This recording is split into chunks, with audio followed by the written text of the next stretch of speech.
Hey everyone, and welcome back to the channel. Today we're diving into a rapidly developing and incredible tense situation that has the potential to reshape global geopolitics: the escalating conflict between the United States and Iran. Recent events in the Strait of Hormuz, including direct attacks on shipping and a controversial new US military initiative, have many asking if we are on the brink of a full-blown war. We're going to break down the latest developments, analyze the rhetoric, and explore what this could mean for the world. Let's start with the most alarming development: the recent attacks in the United Arab Emirates. The Fujairah port, a critical oil export hub, was struck by a drone and missile attack, resulting in massive fires. This wasn't an isolated incident. A South Korean merchant ship, the Namo, reported an explosion and fire, and a UAE-flagged tanker was also targeted by drones. These attacks mark a significant escalation, especially as they are the first major incidents since a ceasefire between the US and Iran took effect on April 8th. Iran's Revolutionary Guard has issued a stark warning: any ship attempting to transit the Strait of Hormuz without permission will be stopped with force. This directly challenges international shipping lanes and has sent shockwaves through global markets. A drone strike has caused a large fire at the UAE's Fujairah petroleum industries area, authorities have confirmed. The strike has reportedly forced a suspension of oil loading at the crucial export site, according to multiple outlets, which is the only route available for the UAE to bypass the Strait of Hormuz. Let's get to Dan, who's leading our coverage in the Middle East. Dan. These attacks come amidst a highly controversial new initiative from the Trump administration called Project Freedom. President Trump announced this naval mission to guide and escort commercial vessels through the Strait of Hormuz. The U.S. Central Command, or CENTCOM, even reported sinking 6 Iranian small boats that they claimed were interfering with commercial shipping. However, Iran vehemently denies this claim, stating none of their boats were destroyed. Critics, including Professor Pate, a well-known expert in international affairs, have drawn unsettling parallels between the Project Freedom and the 1964 Gulf of Tonkin incident, which was widely seen as a manufactured pretext for escalating US involvement in the Vietnam War. The concern is that this initiative, despite being framed as a humanitarian effort, could be a dangerous step toward a larger conflict. From Iran has closed the strait. We are reopening it, so I would urge the Chinese to join us in supporting this international operation. You know, there are things moving through the UN that China and Russia have blocked. So, you know, if they want to be good global citizens, join at the UN. When this summit was originally scheduled, we were not at war with Iran, and now we are, and it was punted about a month's time. What would be your expectation from a summit in Beijing next week?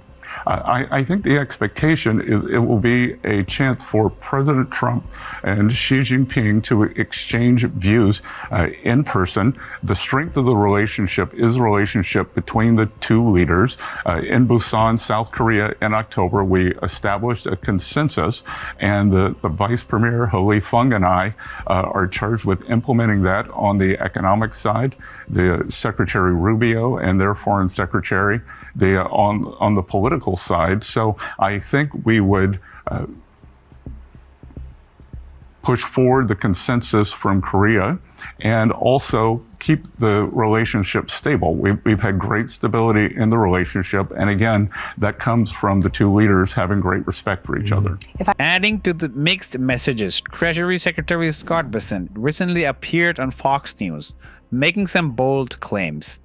Bessent asserted that the US has absolute control of the Strait of Hormuz and is actively suffocating the Iranian regime through economic pressure and a naval blockade. He even called on China to step up and help open the strait, suggesting Iran is the sole impediment. This rhetoric, however, clashes with the reality on the ground, where Iran is demonstrating its ability to disrupt shipping and challenge US assertions of control. The conflicting narrative from US officials and the actual events unfolding create a confusing and potentially dangerous situation. Meanwhile, President Trump's social media presence continues to be a source of both amusement and concern. On 4th May, for May the 4th, the White House and Trump himself posted AI-generated images of him in a Star Wars theme, with captions like "May the Fourth be with you," characterizing political opponents as the Empire or Sith.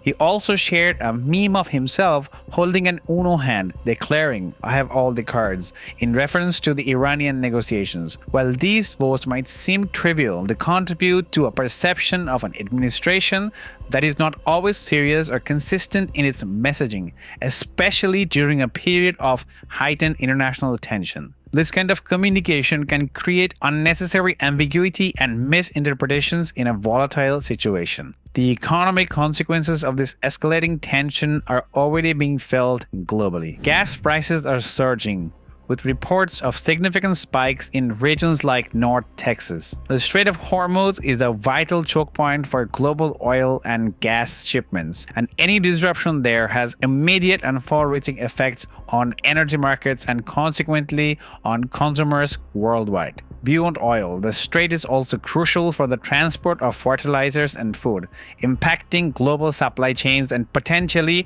leading to a broader humanitarian concerns. The US claims its actions are a humanitarian effort to keep these vital routes open, but Iran views the naval blockade as a breach of ceasefire and a direct act of aggression. So, what does this all mean? We have Iran demonstrating its capability to strike critical infrastructure and shipping.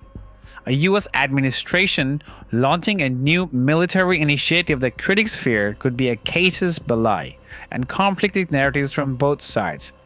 The stakes couldn't be higher. Is Project Freedom a genuine attempt to secure international waters, or is it, as some suggest, a dangerous provocation?